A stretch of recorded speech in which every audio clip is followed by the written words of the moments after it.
काय बोलतोय? तुला आमची आठवण होते ना, मग वारंवार आम्ही नसताना देखील तुला जर आमची आठवण झाली तर आम्ही आज तुला एक अनुष्ठान सांगतो, ते अनुष्ठान तुला करावं लागेल. बस तुला आमच्या सोबत यायची गरज नाही.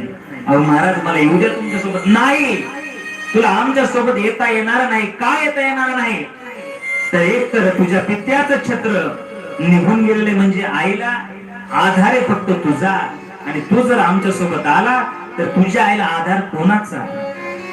तुझी आई कशी जगणार? खूप काही समजावून सांगितलं त्या संतांनी मला. मी हात जोडल्यानंतर, विनंती केल्यानंतर त्या संतांनी मला सांगितलं, हे पहा, आम्ही जे सांगतो ते तुला करावं लागेल.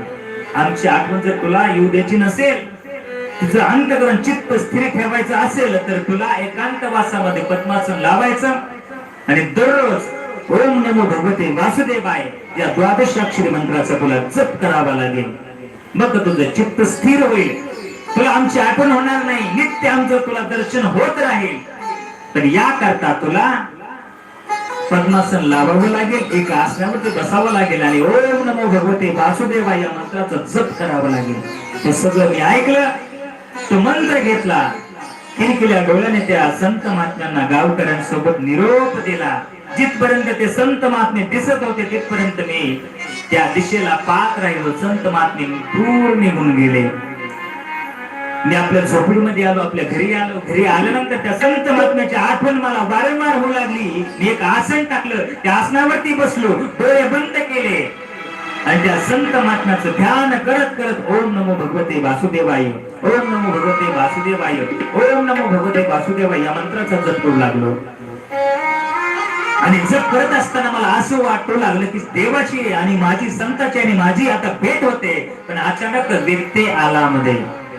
आईने मला आवाज दिला, हे रामदासा, अरे मला फुलं आणून दे. फुलं आणून दिले. त्या आसनावरून उठलो, फुलं आणून दिले. परत त्या आसनावरती बसलो. कथेला, कीर्तनाला व्यक्ती कधी आला नाही पाहिजे. बरोबर आहे ना राजे? व्यक्ती आल्यानंतर आपलं लक्ष विचलित होत असतं. ही कथा सुद्धा अनुष्ठान आहे. इथं अनुष्ठान पद्धतीने कथा श्रवण करण्याचं शास्त्र आहे. मग आपलं चित्त विचलित न हो देता 2 तास 3 तास आपण या ठिकाणी एक चित्ताने त्या भगवंताचं गुणगान श्रवण केलं पाहिजे, त्या भगवंताची कथा श्रवण केली पाहिजे. पण कशी? तर एक चित्ताने. चित्त स्थिर झालं पाहिजे, मन स्थिर झालं पाहिजे, एक एक शब्द आपल्या हृदयामध्ये गेला पाहिजे. बस इथं आल्यानंतर बाकी द्या संसाराच्या सगळ्या गोष्टी आपल्या अंतःकरणामधून, मनामधून काढून टाकायच्या आणि केवळ भगवंत आणि मी, विठ्ठल आणि मी, देव आणि मी, विठ्ठल माझा मी, विठ्ठलाचा देव माझा मी, देवाचा. बस इथं आल्यानंतर केवळ संसाराच्या गोष्टी कधी करायच्या नाही. इथं आल्यानंतर केवळ आणि केवळ भगवंताच्या, परमार्थाच्या गोष्टी झाल्या पाहिजे. पण होतं काय? एक हातामध्ये मोबाईल आणि एक हात घंटीला आणि एकाच हाताने दर्शन. आपलं चित्त, आपण मंदिरात का जातो? देवाचं दर्शन का घेतो? घंटा का वाजवतो? हात का जोडतो? देवाचं दर्शन का घेतो? आणि मग देवाचं दर्शन घेत असताना मला सांगा, आपलं चित्त 2 सेकंद तरी देवाकडे असतं का? मंदिरात गेल्यानंतर आपलं चित्त 2 सेकंद तरी देवाकडे असतं का? नाही ना महाराज, आम्ही मंदिरात जातो, आमचं चित्तही असतं, पण आम्ही देव दर्शन करत असताना देवाला काहीतरी मागत असतो, म्हणून देवाकडे आपलं लक्ष जातो. आम्ही देवाकडे पण कशा करता? काहीतरी मागण्या करता जातो. पण सांगू तुम्हाला, ज्या ज्या वेळेला देवाला आपण मागतो त्या त्यावेळेला देवाला वाटतं हा फक्त माझ्याकडे मागायलाच येतो. देव विचार करतो ज्या वेळेला हा माझ्या करता येईल, हा केवळ माझ्या करता येईल, त्यावेळेला याला जे कमी आहे त्या सुखाची प्राप्ती मी करून देईल. पण तो एकदा तरी माझ्यासाठी, माझ्या करता आला पाहिजे.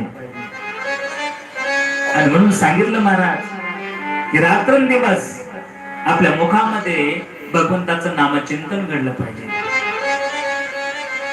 बोलताना कसं बोललं पाहिजे? बोलावा, पाहावा विठ्ठल, करावा विठ्ठल, जीवे भावे.